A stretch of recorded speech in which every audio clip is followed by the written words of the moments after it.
Olá, queridos irmãos e irmãs, sejam bem-vindos ao nosso canal e à reflexão diária de hoje, sábado da sexta semana da Páscoa. Evangelho de hoje é continuidade aí do Evangelho de João, capítulo 16, hoje os versículos 23b a 28. Naquele tempo disse Jesus a seus discípulos: Em verdade vos digo, se pedirdes ao Pai alguma coisa em meu nome, ele vô-lo dará. Mas até agora, nada pedistes em meu nome. Pedi e recebereis, para que a vossa alegria seja completa. Disse-vos essas coisas em linguagem figurativa. Vem a hora em que não vos falarei mais em figuras, mas claramente vos falarei do Pai. Naquele dia pedireis em meu nome, e não vos digo que vou pedir ao Pai por vós, pois o próprio Pai vos ama. Porque vós me amastes e acreditastes que eu vim da parte de Deus. Eu saí do Pai e vim ao mundo, e novamente parto do mundo e vou para o Pai. Aqui Jesus deixa bem claro, sem linguagem figurativa, sem qualquer tipo de questão, de que ele é filho do Pai. A frase final, eu saí do Pai e vim ao mundo, e novamente parto do mundo e vou para o Pai. Ele não poderia continuar conosco. Ele cumpre a sua missão, ele morre na cruz para libertar a humanidade do pecado, para derrotar a morte, ele ressuscita. E aí ele garante a todos aqueles que creem nele a graça da ressurreição. A morte não tem mais poder sobre nós. Nós, como seres humanos, somos seres fracos e pobres. Vivemos em contínua necessidade de ajuda e de apoio. Por isso que toda hora nós rogamos a Deus e devemos rogar a Ele, porque realmente somos fracos. Por isso que Jesus diz, pedi em meu nome. Pedi em meu nome. Deus nos ama. Deus não quer que nós sofremos, mas como vivemos neste mundo, e neste mundo muitas pessoas não seguem o Evangelho, não seguem a Deus, não creem em Deus, ou seguem o Evangelho meia boca, ou seja, só quando lhe interessa, então pega aqueles trechos do Evangelho que interessam.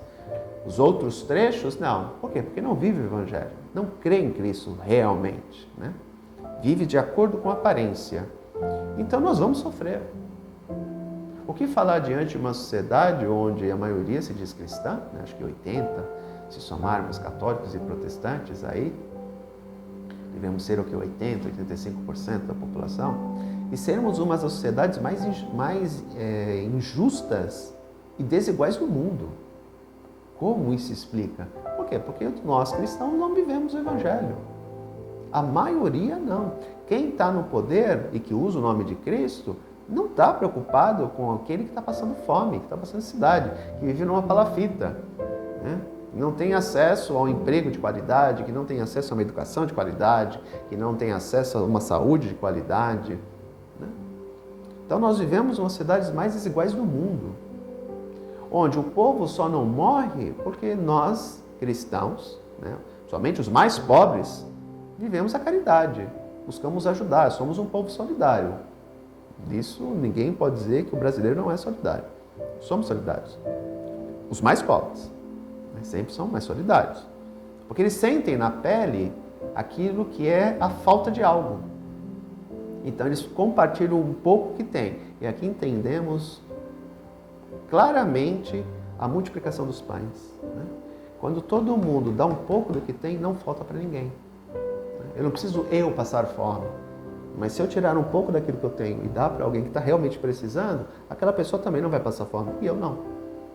Então é esse sentido da multiplicação dos pães, da partilha, da vivência da caridade e do amor. Então chama a atenção isso. Uma sociedade tão desigual como a nossa, onde poucos têm, 60% da riqueza do nosso país, enquanto a grande maioria da população vive em constante miséria. Alguns passando fome, outros lutando aí, vivendo naquela coisa de que o que ganha bate zerado com aquilo que gasta.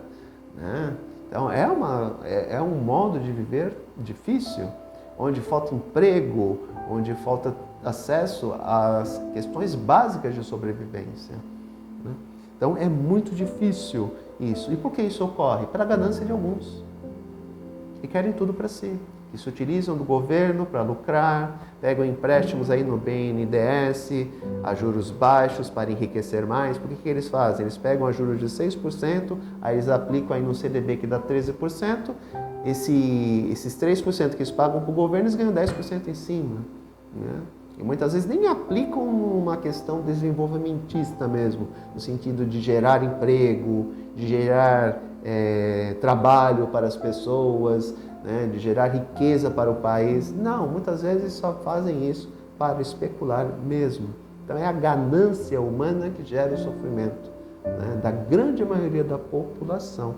Então nós vivemos num mundo onde isso está presente. E quando nós nos libertamos disso, deixamos tudo isso para trás.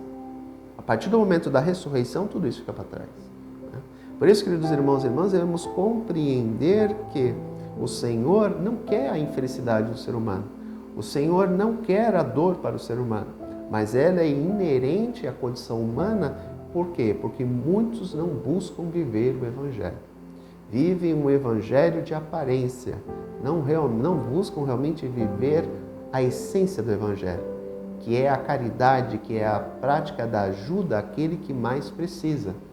As pessoas sempre usam a desculpa de que a pessoa está naquela situação porque ela é vagabunda, porque ela não quer trabalhar, porque é isso, porque é aquilo. Esse discurso não cola mais. Não há emprego no nosso país para todo mundo. Outra coisa, os pobres têm filhos pra caramba. Sim, porque falta educação. Porque falta educação. Hoje a gente vê garota com 15, 16 anos já estando grávida. Por quê? Porque falta educação. Falta a compreensão de que quanto mais filhos eu tiver, mais bocas eu tenho para alimentar.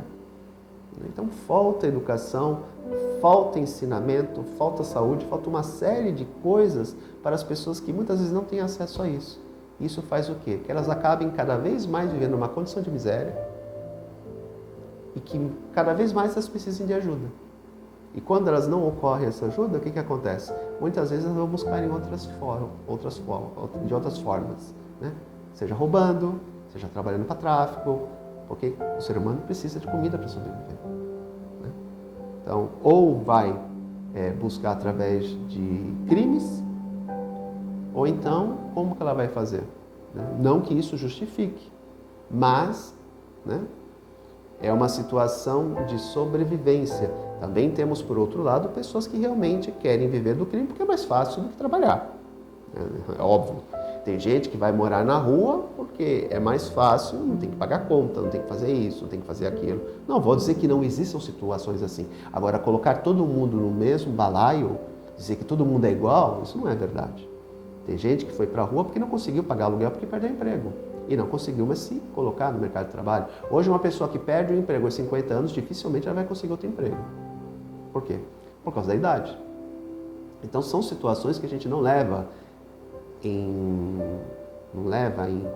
condição, não leva... Por quê? Porque não compreende, porque nós não estamos passando por isso, né? Aquele que tem uma condição boa financeiramente, aquele que tem um emprego sólido, aquele que tem uma condição privilegiada e não passa por essas dificuldades e sofrimentos, é incapaz de compreender o que é isso. Você perdeu o emprego aos 50 anos, muita gente tinha emprego na pandemia, perdeu o emprego por causa da pandemia, né? Então são situações que, como não ocorreram conosco, a gente não tem a real noção do que é isso, né? De você viver de aluguel, você e a sua esposa trabalharem, os dois têm emprego certinho, tem uma renda aí de 5, 6 mil reais, e da noite para o dia nós dois perdemos o emprego, né? Marido e mulher perdem o emprego, e aí não tem como pagar aluguel, e o que acontece? Vai para a rua, né? E outra coisa, quando essas pessoas vão para a rua, se elas vão procurar emprego, será que alguém vai dar emprego para elas? Ah, não, é de rua, não conheço a índole, né? É um círculo vicioso, né? Eram pessoas que produziam, eram pessoas que trabalhavam, eram pessoas que ganhavam seu dinheiro, que viviam de uma maneira digna, que hoje estão na rua e que não conseguem muitas vezes emprego porque estão na rua. E são discriminadas por pessoas que poderiam dar emprego para elas, né, mediante o seu histórico, mas que não dão por quê? Por causa de preconceito. Então, nem todo mundo que está na rua, nem todo mundo que trabalha no tráfico, nem todo mundo que vive uma situação de marginalidade está naquela situação porque ela quer. Muitas vezes é porque falta oportunidade. Um grande abraço. Até amanhã, se Deus quiser. Tchau.